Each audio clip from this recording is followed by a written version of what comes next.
This is a People's Assembly event. So if you are watching from another page, please make sure you've liked the Facebook page, you've hit like on this video, or you've subscribed if you're watching it on YouTube. Tonight is happening in the wake of what has seen protests involve millions of people around the world following the brutal murder of George Floyd. We all saw that horrific video go around the world 2 weeks ago of a racist white policeman kneeling on a black man's neck. Again, we heard the words, "I can't breathe." It sent shockwaves throughout America. We saw uprisings in Minneapolis and cities around the States, but it's also hit hard here at home. We've seen protests and demonstrations in every major town and city around the country. And we have had to have a real hard look in the mirror at racism that exists in the UK. And we've seen that there's been a demand to have a real discussion about Britain's history with the toppling of the Colston statue in Bristol, plunging him into a harbour from which many slave ships had sailed. I'm really pleased with the speakers that we have joining us tonight. They are activists who are well known throughout the country for their commitment to fighting racism and injustice and fighting for equality. So tonight we do have Joginder Bains, the General Secretary of the Indian Workers Association. We have Zita Holborn, co-founder and national chair of Barak. And we have Roger Mckenzie, the Assistant General Secretary of Unison. So here we are tonight to discuss some very serious issues, but also to think about how we move forward in the future. How do we make a world where Black lives actually matter? How do we organize for a society where racism is a thing of the past? I'm really pleased to introduce our first speaker, who is going to be Joginder Bains of the Indian Workers Association. Thank you, Joginder. Thank you. Hello, everybody. It is my pleasure to come here and share my views with you, and I'm sure we share the same views, all of us, because Black Lives Matter. It is every life matters, actually. It is times of sadness and sorrow.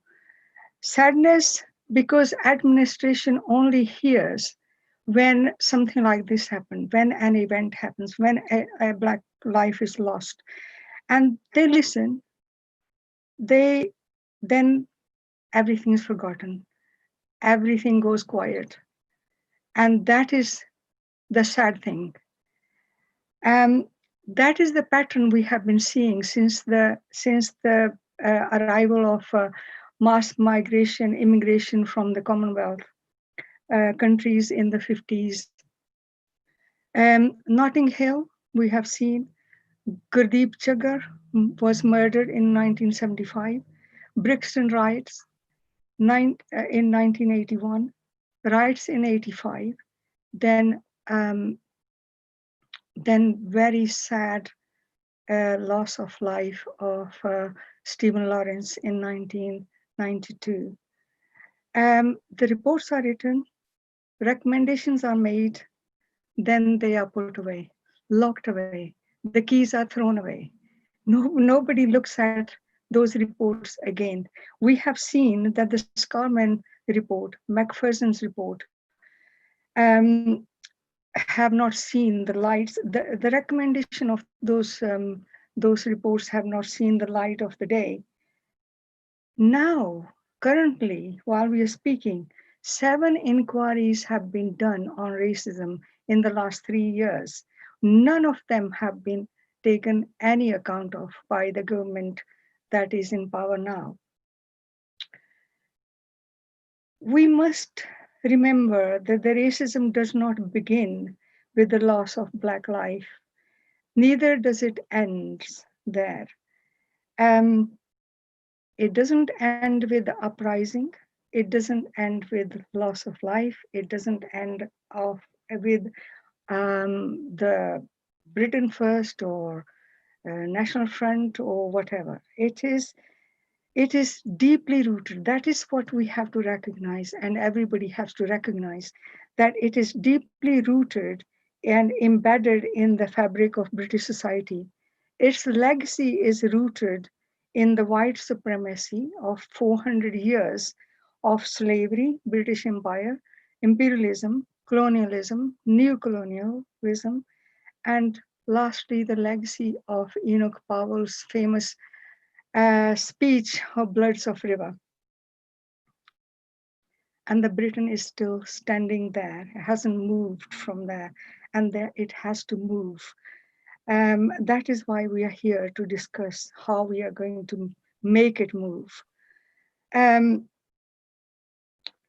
until racism become part and parcel of the working class struggle, trade union movement, the mainstream politics, and is integrated in the struggles of the left, we will continue to see more Black lives are lost, and we will continue to carry the baggage of racism.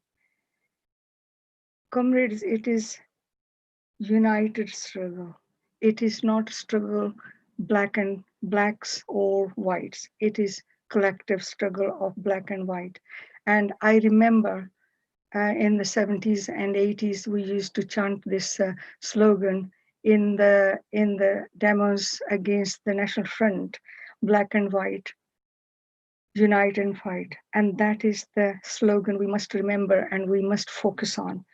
We cannot let the administration to divide us. They are very good at dividing us and ruling. And that is what has been happening ever since during the empire, during the slavery period and such like.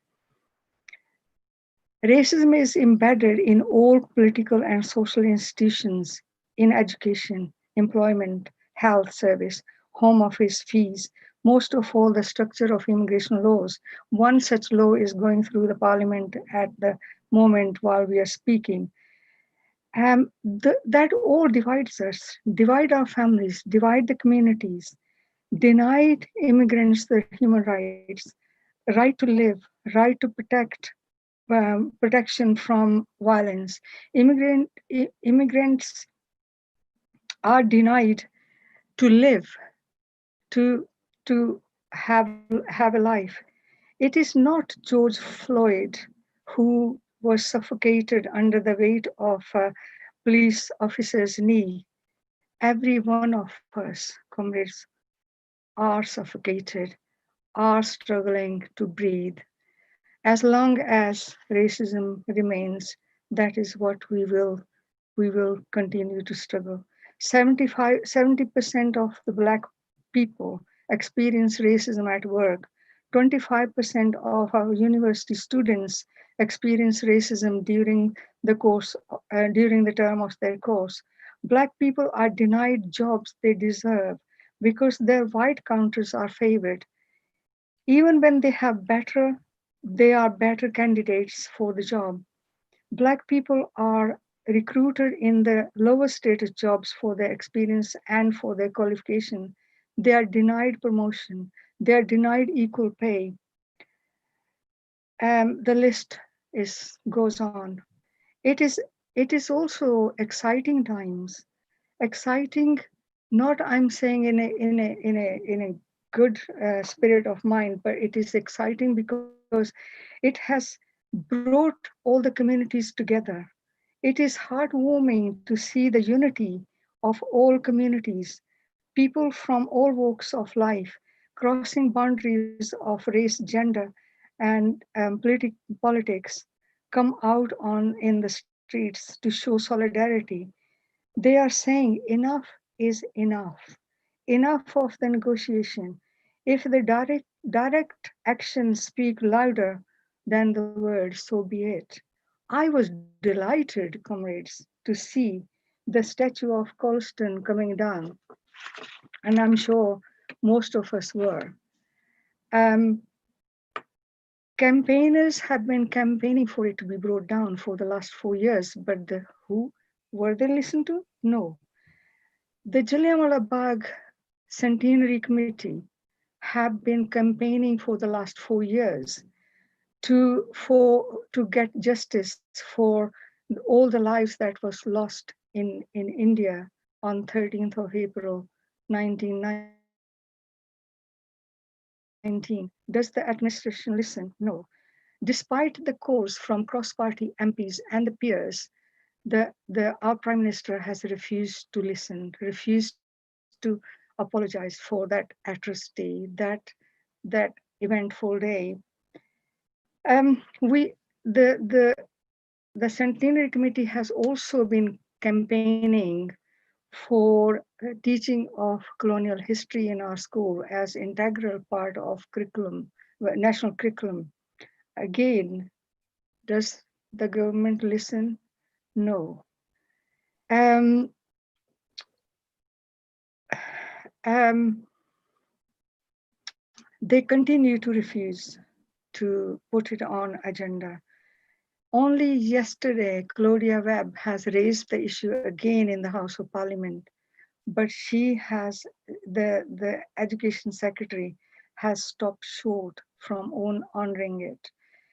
And this is what we are trying to say, that without the education of colonial history, it is very unlikely to understand racism, and therefore education of colonial history, the empire, wherever it landed, not only India, but everywhere, anywhere they have landed, must be taught in our school as our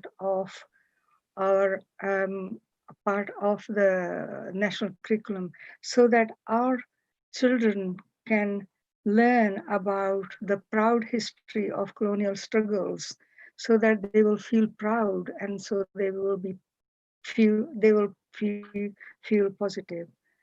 Thank you. Thank you very much, Joginder. Thank you.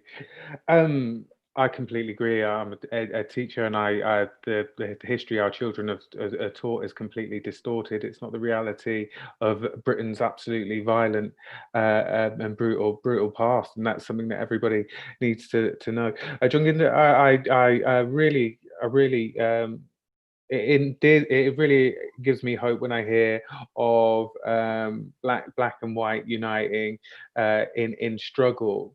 Have you been to any of the demonstrations for Black Lives Matter? And if so, could you just give a brief account of what it was like?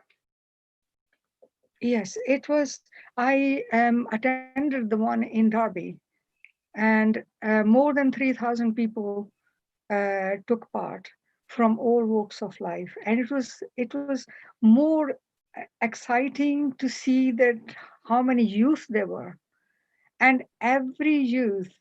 I did not see one single one who did not have a placard in their hands, saying something, sending some message, and that is really that shows us that often the youth get bad press, that they are not interested, and this shows that yes, they are very much interested, maybe disillusioned by the politics of the day, but they are very much involved and they are very aware of the issues that are fresh in our society: racism, inequalities, the austerity that is killing people.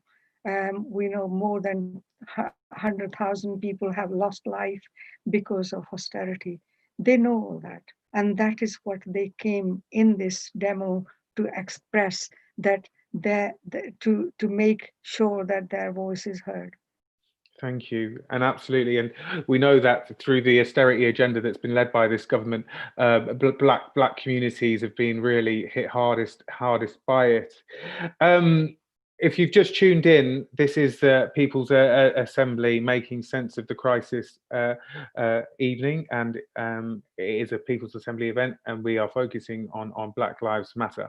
Please hit share, subscribe, and make sure that everybody can tune into this video, because I think we are at a turning point in history, really, with the brutal murder of George Floyd, the uprisings and demonstrations that have emerged, out of it. Our next speaker, I'm really proud to have on the panel this evening, has been a long time campaigner for justice and against racism. She is the vice president, national vice president of PCS Union, but also the co-founder and national chair of Barak. Black activists rising against cuts. So very, very pleased to have Zita Holborn speaking this evening. Welcome, Zita.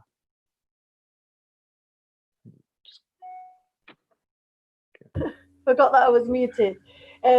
Greetings and good evening, everybody. So yes, as has been mentioned by Daniel, Barak UK have been campaigning around injustice and racism faced by Black communities for a long time. I've been a community and trade union activist, for decades now, campaigning on these issues. And Barak is marking its 10-year anniversary this month. And we were founded as an organisation against the disproportionate impacts on Black communities of austerity. But hand in hand with austerity came deepening racism and deepening injustice for Black communities.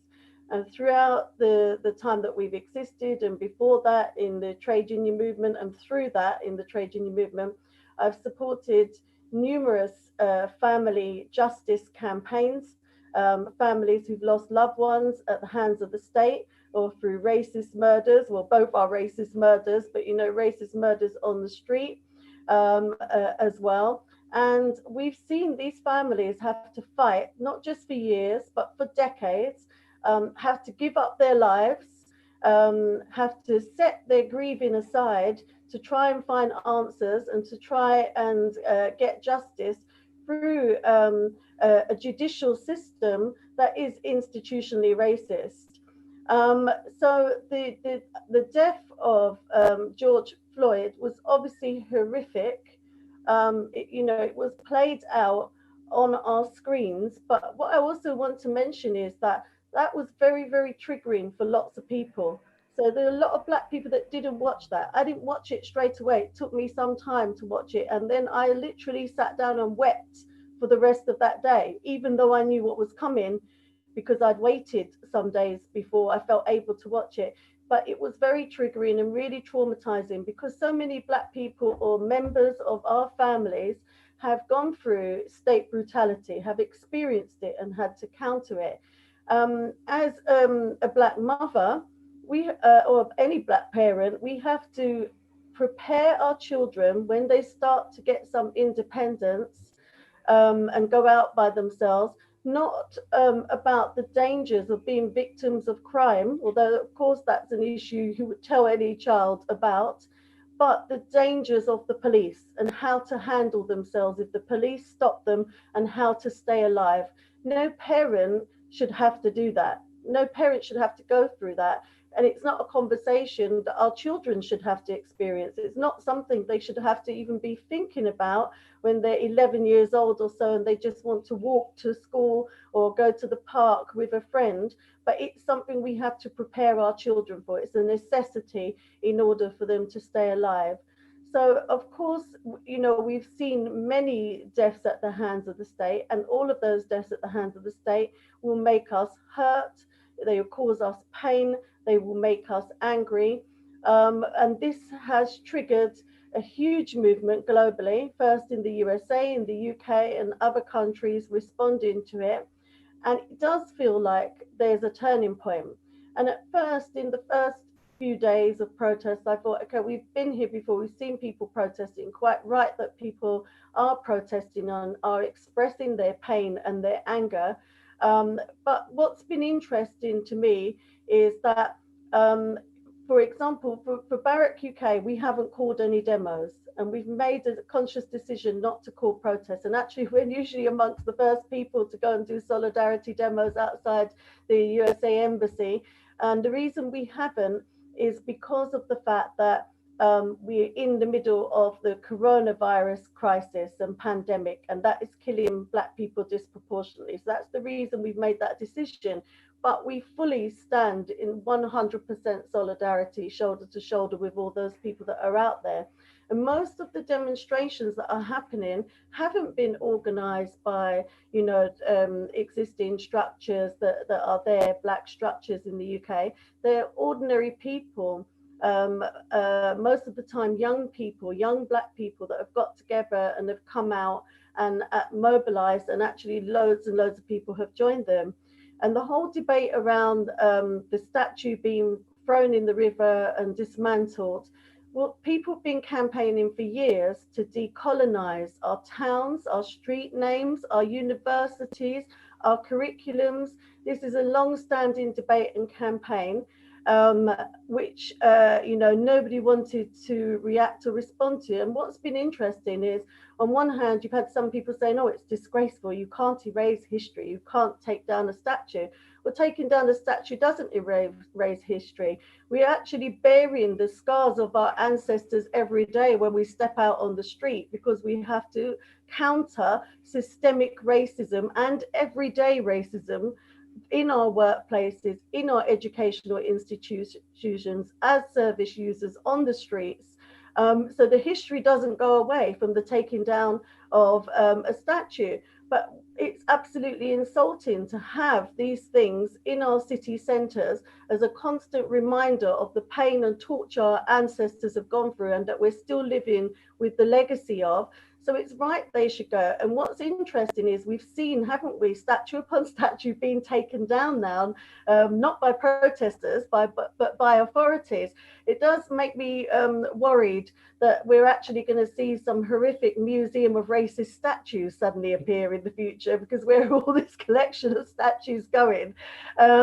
But actually, there's a debate to be had about what happens to them. Are they hidden away in some archives, or are they put in a museum with the narrative that explains the history of racism that's attached to that person and that statue? Because at least then that allows the opportunity for people to understand the history of that person and why their statue even exists in the first place. But that's another debate for another day going forward. But I think we must stand in solidarity with all those that are making a stand against racism.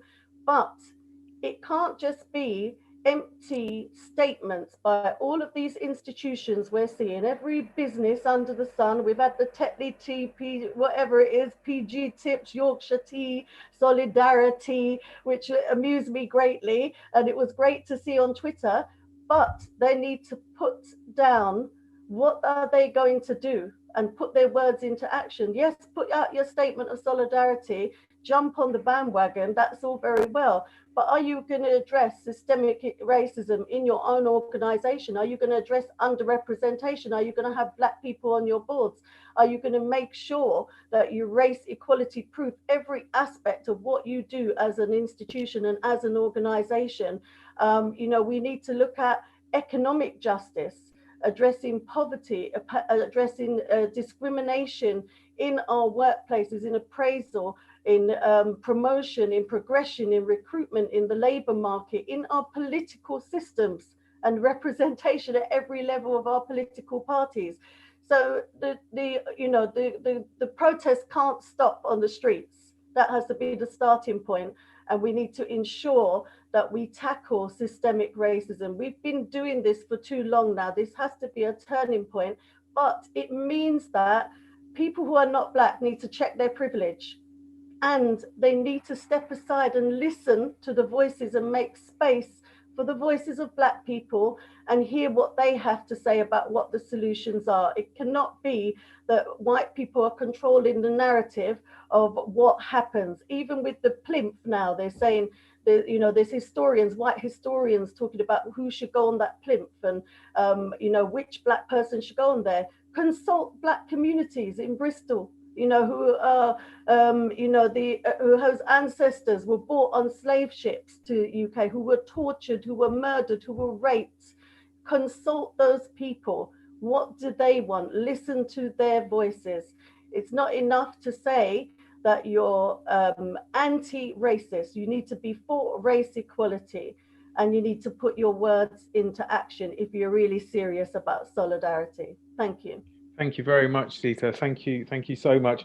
I mean, in terms of that statue, the Edward Colston one getting thrown into the harbour by the people of Bristol, that was beautiful. I mean, I appreciate these statues finally being taken down by local authorities, but there was something particularly special about what they did in Bristol, I think.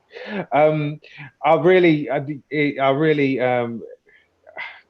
I feel what you're saying about police racism. I think too much we hear, Black Lives Matter is a USA thing. It's not as bad here. We've got some serious problems with police racism, as you know from your campaigning, particularly when it comes to children as well. 50% of children who are tasered are black. 70% of children who are tasered in London are black. But I just want to ask you, Zita, COVID-19 pandemic. Black people are disproportionately dying. Why? Why, in your view, is that? Because there's lots of things being put out about lots of faux science and fake justification, in my opinion. But what are your thoughts?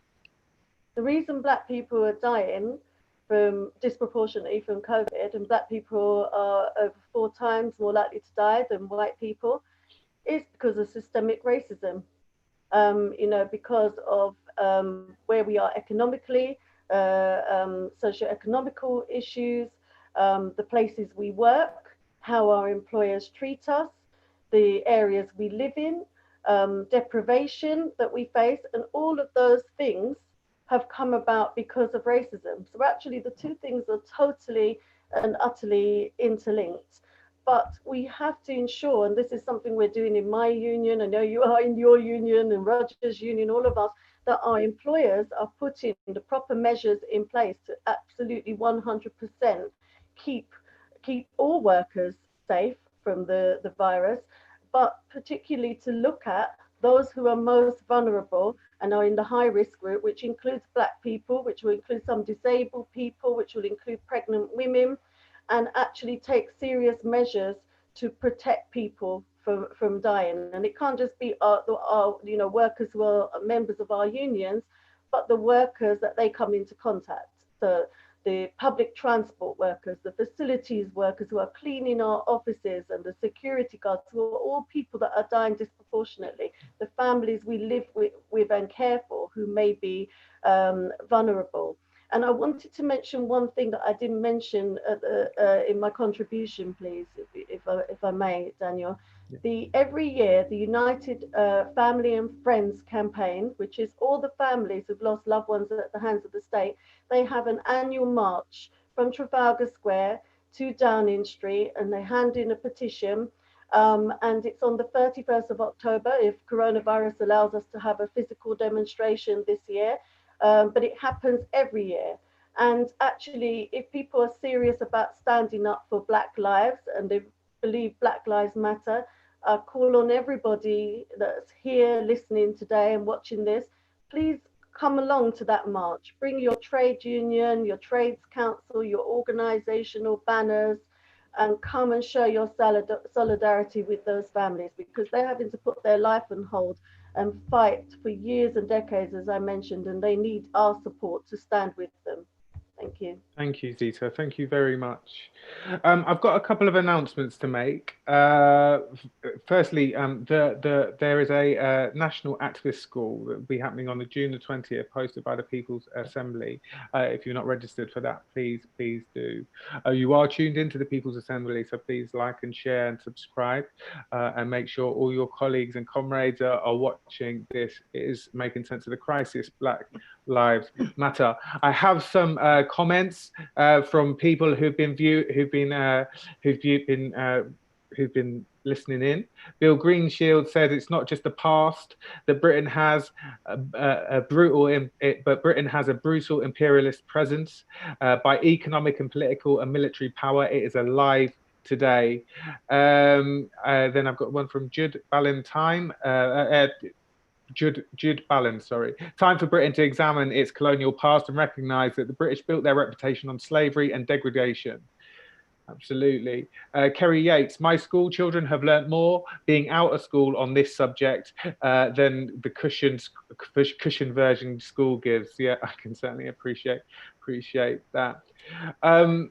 Our final speaker, I mean, I've got the utmost admiration, a real leader of Black people in the trade union movement, a long time fighter for justice and equality. Is the Assistant General Secretary of Unison. So welcome, Roger Mckenzie. Thanks, Daniel, and thanks to the two previous speakers as well. I think they were great contributions, both of them. I think this is, as the other speakers have said, this is more than about George Floyd. It's also more than about Ahmaud Arbery, who was lynched going for a run one morning by two people who literally went hunting for a black man to kill. It's also more than about Breonna Taylor, who was killed in her own home in Kentucky, when the police forced their way into her home in the middle of the night and shot her dead. It's more than about Cynthia Jarrett all those years ago in the 1980s. It's more than about Roger Sylvester. It's more than about Stephen Lawrence. This is about, as the other speakers have said, a systemic racism that we have all experienced for too long. The only question, I think, that really matters now is, what are we prepared to do about this? Because when you look at what authorities have historically done around issues like this, they fall into quick fix mode. They think all we need to do is something really quick to get people off the streets. So we need to announce that we've done a report, or we've commissioned a report, and then we'll do the book of the report and the film of the report or something. And then what we do, if that doesn't work, what we'll do is we'll open a new park for people to go and let off steam and play football. So we'll stick up some goalposts somewhere and we'll let people play football and hope that that does the trick. If that doesn't work, then they'll fall on, well, what we need is a youth club or something. But they all are quick fixes. Now, many of us have been in this sort of situation before, similar circumstances, because all of us, I guess, would have been around during the time when the Stephen Lawrence inquiry report came out. And I remember all the different inquiries that took place, not just the official one, but every organisation that I could think of, including within the trade union movement. And I was the secretary of the TUC Stephen Lawrence Task Force. And I remember all the things that people did. Everybody had their own little inquiry, and everybody said that we are institutionally racist, we are going to do something about it. And some of them even did something, a little bit, just a little bit of something, but nothing that was ever going to last. But what we learned with all of those inquiries, and we absolutely need to make sure there's inquiries going on about what is going on in this country now around COVID-19 in particular, where Black people are deliberately, in my view, being put in harm's way, not accidentally, not by chance. They are being deliberately put in harm's way with no PPE, no protection against one of the deadliest viruses that this world has ever seen. There has to be a day of reckoning. And when all these inquiries sit, we have to make sure that they understand that we have learned the lessons from the past as well. So nobody, I don't think, truly believes that there would have been any kind of even partial outcomes from the Stephen Lawrence inquiry report unless there had been a movement demanding progress, a movement demanding some real and lasting progress. Now, I want to make this point about how we need to make sure that these organizations can't just go into quick fix mode. The way that we do that is that we have to turn this moment, this incredibly important, vital, energetic moment, into a movement. That's what we have to do, because we have to make sure that there's no kind of little negotiations taking place where people think, well, they've got something now and everyone's going to be satisfied. This is something where we have to continue we have to continue the debate. We have to continue marching, actually, and we have to continue to raise our voices. And for me, one of the most important things about all of that is that Black voices need to be right at the forefront of that. Black people need to be heard and listened to for a change. And while I want to make it absolutely clear that I believe that white comrades have an absolutely critical role to play in fighting against racism, but they must listen to us, must listen to us.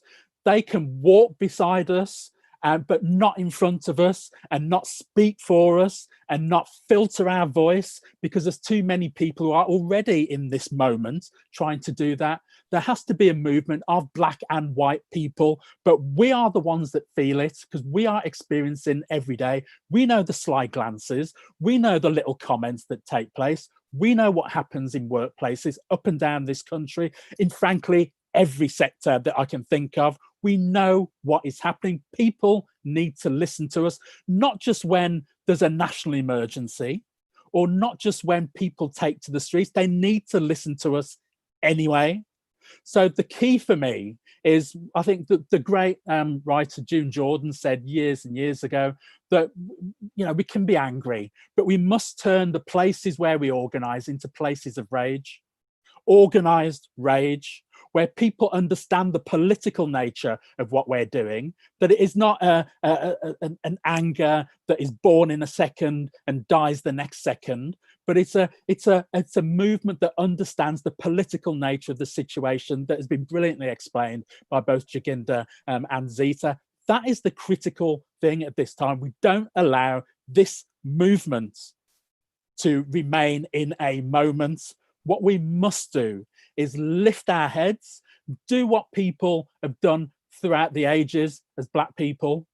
We have stood up, got up, straightened our backs, lifted our heads, and got up and organized, because nobody ever has ever given us anything without us standing up, organizing and fighting for those things ourselves. And this will be no different, because people will try and make excuses. People will try and say that this is just something that will die away. And we have to make sure that they understand that this time, this will not go away until we see radical, fundamental and irreversible change in favor of all working class people. And we will not get that change in favor of all working class people until the issues that face black people, the racism that we experience every day, is recognized and dealt with as well. Thank you very much for listening.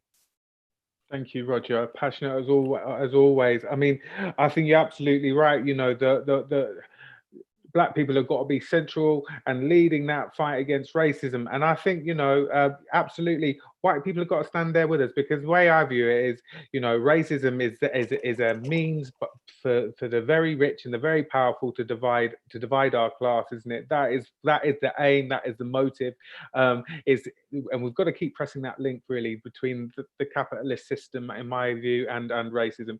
Racism exists because of this the economic system that we live under. I always just enjoy hearing. You always just make me feel so much more confident. How can we though keep up this momentum and make sure that this isn't just a moment? How can we do that? Have you got any ideas, strategies? You know, what do we need to pick away? Well, I mean, I don't think movement building, I don't think there's any easy solution to movement building. I don't think there ever has been, else people would have done it. I think what we have to do, I think Tony Benn kind of explained it one day. He says we're not short of organizations, we're short of people to be part of those organizations. We're short of people to actually be organizers. I think this is a moment for organizers, I really do. Because one of the things as an organizer that I always say to people who organize within Unison, for example, I always say, look, we can talk with each other, with other people who agree with us forever, and that will make us all feel good, and we'll get some energy from that, hopefully, and get us up early the next day to try and make something happen, because it's hard sometimes. I understand that, hard for all of us. But actually, the real trick of organising, the real task of an organiser, is to go out and convince people who don't currently agree with us. That's the real task of an organiser. So we have to go out and have some really difficult conversations with people. And some of those people think they know it all. And that's part of the problem. They think they actually know it all, and you're having little discussions with them, and they say, yeah, but I've been an anti-racist campaigner all my life. And you see some of the things that they say, and you see some of the things that they do, and you know that nothing could be further from the truth. So you've got to find a way of being able to bring them round. So the answer to your question really about movement building is to have those difficult conversations with each other who are already involved, but also to have discussions with people who are not currently agreeing with us and bring them on board, because we've got to increase the number of people involved in this campaign, increase the critical mass. And I'm really heartened, actually, as Jaginda was saying earlier, I'm really heartened by the people I'm seeing involved in this campaign just now, who've been involved in the last couple of weeks. And I'm seeing new people coming in, younger people coming in. And our task as organisers is to keep them involved, is to keep them active, is to, when the first setback comes along, as it will, is to keep them energized, is to keep them involved, and not just think that everything's going to be won every single time, because it won't be, but we need to keep it together. Thank you very much, Roger. Thank you. I'm just going to read out a couple of comments here. Becky Wilkes says, "So this is so true. Our pompous, racist, out-of-date government needs ousting for the movement." Samantha Jane Hemorrhage, she says, "What about the report from the NHS about the loss of BAME lives during COVID? No recommendations." I mean, if you want to have a look at an institutionally racist government, well, you know, we can't really be expecting more from a man who thinks black people are pickaninnies with watermelon smiles. And unfortunately, I completely agree. So this is the People's Assembly making sense of the crisis. That's what you are tuned into. We are now going to open up to some questions to the panelists. So please be ready to unmute. I have got a question from David McAllister. With economic turmoil looming, how fearful are you about a further growth in racism? But also, how hopeful are you that a growth of radical struggle against racism and other inequalities? Would anybody like to answer that question? Jaginda. Can we get Jaginda unmuted?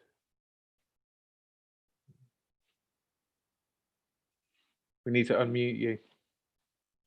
Let me see. There we go. Yes, there is always fear, and there is always, whenever there is economic downturn, the Black communities are told to shut up and get on with it. And whatever the Black communities' demands are, they are hushed, they are swept under the carpet. And that is what we are not going to let that happen at this time of This movement that is rising up, it has to be channeled. We cannot just let go of it as it happened before, because that is where when the young people especially lose their trust, they lose their energy, they lose their enthusiasm, and that is what we must not let it happen. We must involve them, as Roger has said, but how? We can't let it loose. This movement at the moment is not organized in a structured way, and we have to make this movement structured so that the people who Roger was referring, that most white colleagues of ours also say that they know it all. How to make them realize that they don't know it all? They have to listen to Black people. And that is what we must do. We must not let it, we can't afford to let it loose. We must structure it and do constructive work. TUC can play a big part in it. TUC has to look at its own structure, look at the hierarchy of it. You will really struggle to find a Black person at the hierarchy of the TUC, and they have to revisit. They have to dismantle the hierarchy of the TUC and any other institution before that is the only way we can move forward. It is the system of capitalism, it's the system of inequalities has to be dismantled, and then we move on. Thank you.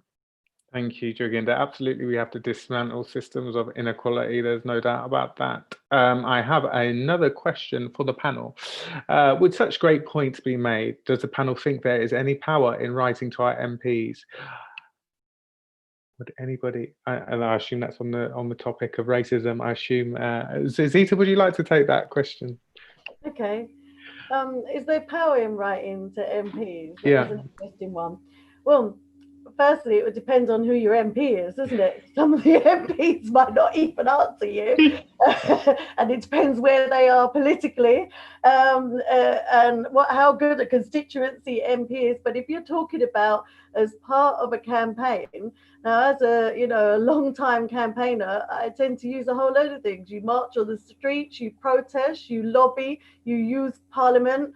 You put through early day motions and parliamentary questions. Yes, you lobby your MP, you lobby other elected representatives, you might do a petition, you do a whole host of things. So in the context, it depends what you're doing and why you're doing it.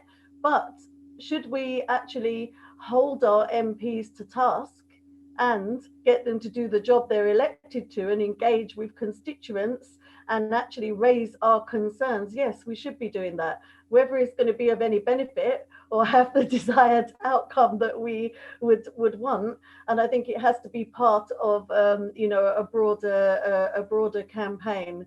And I just wanted to pick up on the point about the hierarchy of the TUC. You won't see any black people there. Well, Roger and I are there for a start, and there are several black people as lay senior representatives in the trade union movement. So we are making some changes there. We are there. There are some black general secretaries and black presidents, and some of us here in the meeting, assistant general secretary, vice president of unions. So we are there and we are moving through the structures. Yes, we've had to fight to do that. It's been a long battle, but we are there. And I think the important thing is that we bring people up with us. That's the crucial thing, that we don't just stay in positions. We need to bring people through every part of our movement, whether it's the trade union movement or any other movement, and have black representation at every level and black voices heard and representing on our issues. Thank you very much, Zita. Roger, you want to come in? Yeah, I mean, just on that thing about the trade union movement, really, because I think that I remember when I first started getting involved in the movement. I mean, you had to work really hard actually to find any black person in any senior position. I think it was just Bill Morris, frankly, was the only one. And now we have got more, but diversity is one thing, and equality and real power is another thing. We've got one black general secretary, Patrick Roach at the NASUWT, recently elected, and big congratulations to him as a fellow Warsaw boy, same as me. So that's great. But all of us, I think, recognise that doesn't let any trade union off the hook at all. Actions speak louder than words. All trade unions have to show their commitment. I mean, I think it's better than it was, but I think lots of trade unions all trade unions really need to have absolute clarity about their support for Black Lives Matters, but also in more than just words. It's what we were saying right at the beginning. Words are real cheap, it's what people do. People have to actually bring about real and fundamental change within the sectors that they're negotiating in. So when we start seeing some of these issues about why is it that black people are at the bottom of pretty well every sector of every industry that I can think of, we're doing the dirty job still. Why is that, right? Well, it's because of racism. So what is the trade union movement going to do to deal with some of these issues? I mean, that's a fundamentally important issue, I think. So diversity is one thing. Yeah, there's more of us. But power is another, and what we do with that power to bring about real change, I think, is really important. Thanks, Roger. I mean, a political hero of mine is Tariq Ali. Actually, I was listening to him do a talk this week. It wasn't about the TUC, but it was about like the cabinet and the browning of the bourgeoisie is what he called it. Sometimes, you know, it's not about necessarily getting black people into higher places. We need to really alter the power relations that exist in this country, and that's what he talks about, which I completely agree with. Let's see what other questions do we have here. Okay. I've got one from Tony Dowling. Ask Daniel to talk about how we built ask Daniel about how we built the magnificent Anti-Pegida demo in Newcastle in 2015. Well, that was a very much black and white united campaign against some very nasty Islamophobes, and fundamentally that is what we've got to do. The black people have got to be there leading the struggle, but we're not good. Black people and white people have a shared interest in making sure we eradicate racism from our society, not only for moralist reasons, but economic ones, because it's very much used by those in power to keep us all divided. Okay, so we'll do a couple more announcements. This is a bit of a begging announcement, I'm afraid. The People's Assembly is completely run by volunteers and campaigners. We need money to put on Zooms. We need money to pay for printing and do various graphics and graphic design, and it's not cheap to run a campaign against austerity. So if you could please donate anything that you have, if you are in that position to, then please do. That would be much appreciated. Please make sure that you've liked and shared and subscribed, and if you are an activist, please do sign up to our activist training. I would just like to say a massive thank you to all of the speakers tonight. It has been a real pleasure, and you know, let's hope if George Floyd's life goes to something, and that means like it is a huge turning point in our society, in our world, in the fight against racism. Because really, enough is enough. Never again do we want to hear the words "I can't breathe." I would just like to make one more announcement, really, and it's a bit of a selfish one or selfless one. I'm not too sure. The black section in the National Education Union are organising a Zoom on Monday at 3 p.m. It is called Black Lives Matter, How Can We Keep Hope? And it is an international Zoom. We will be being joined by educators from Chicago, and we will also be joined by Diane Abbott MP and the Reverend Jesse Jackson. The link to register is going in the chat, so please do register. It's open to the public, but please be a part of that Zoom. Okay. We are still wanting people to clap for our carers and our NHS. The migrants, as we know, are black people, BAME people, if that's how you refer to it, make up our NHS without a doubt. So please, we will see you next week, but please go out there at 8 o'clock in 6 minutes and make sure you give our carers and our NHS and all our key workers, because black people are overrepresented in all key work roles, really.